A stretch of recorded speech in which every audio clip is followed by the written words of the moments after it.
తిరుపతిలో మొకాల పర్వతం అనే పేరు ఎలా వచ్చిందో మీకు తెలుసా? తెలిస్తే కామెంట్ చేయండి.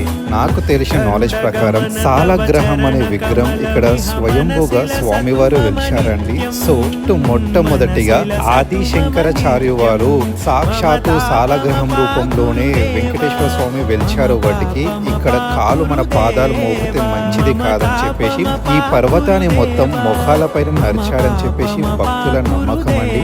ఇక్కడ పురాణాలు కూడా మనకు అదే చెప్తున్నాయి.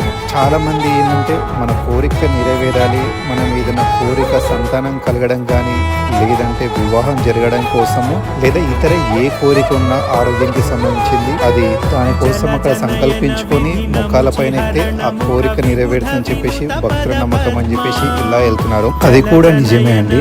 ఆఖరికి మేమైతే మొకాల పర్వతం పైన నేను 21 స్టెప్స్ ఎక్కాను, మా ఫ్రెండ్ వచ్చేసి 51 ఎక్కాడు. ఓం నమో నారాయణ.